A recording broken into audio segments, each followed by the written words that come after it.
Por mí siempre es interesante cuando entro a un cuarto con una familia que habla español, pero habla un poco de inglés.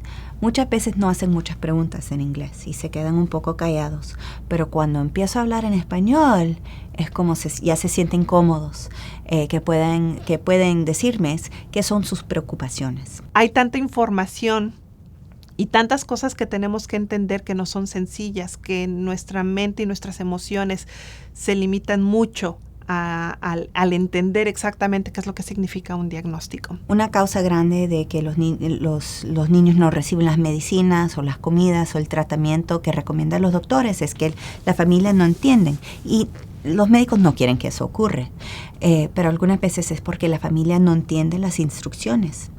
Entonces, si los médicos por seguro quieren que las familias entiendan y que no están confundidos, si tienen dudas, es muy importante decirles. Simplemente, tengo duda o no entiendo. ¿Doy esta medicina o esta medicina? ¿Qué va a ser el tratamiento? Y clarificar. Yo pienso que los pacientes están en medios y los papás son más importantes que los doctores, alrededor de los pacientes. Ayudan a cuidar a los niños, a dar medicinas y saber cuando algo no está normal.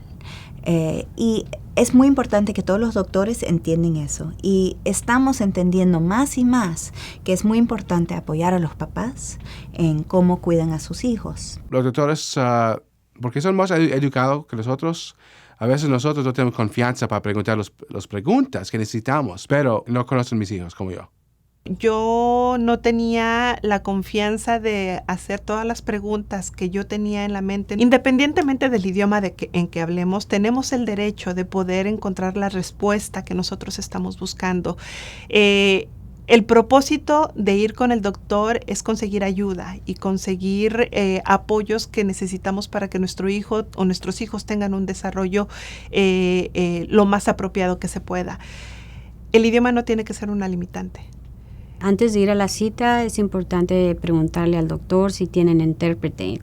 La mayoría de los lugares que yo conozco tienen intérpretes. Entonces, si a veces ellos no saben que la persona no habla inglés, entonces es importante mantener esa comunicación abierta con el doctor o la enfermera y pedir el intérprete antes de ir a la cita. Es difícil porque muchos médicos van muy rápido en los cuartos, pero poder decir un minuto, tengo preguntas sobre la salud de mi hijo y usar esas palabras, tengo preguntas muy serias, puede causar que los doctores ponen más atención y van más espacio. Y por eso es importante preparar antes de la visita y de verdad pensar en las diferentes preguntas. Si yo cuando iba con el doctor trataba de ir preparada, tenía alguna lista de preguntas que tenía que hacer, porque luego se le olvida a uno. Vas con la emoción y con tantas cosas que se te pasa. Pero si llevo una lista de preguntas, pues ya las haces y luego ya que el doctor te las conteste y si sientes que no te ha respondido de manera que tú comprendas, entonces yo batallaba con el doctor porque a veces no le entendía y le volví a preguntar o le preguntaba a la enfermera que hablaba español y ella me traducía. Si un doctor no nos escucha, si no nos está tomando en serio, si no se está tomando el tiempo para escuchar lo que nosotros queremos decir o lo que nosotros queremos encontrar, a lo mejor entonces buscar una segunda opinión. No hay nada de malo en conseguir una segunda opinión, el tratar de ir con otros doctores o con otros especialistas para que nos puedan dar una segunda opinión. Las razones que los médicos refieren a los pacientes a especialistas son varios.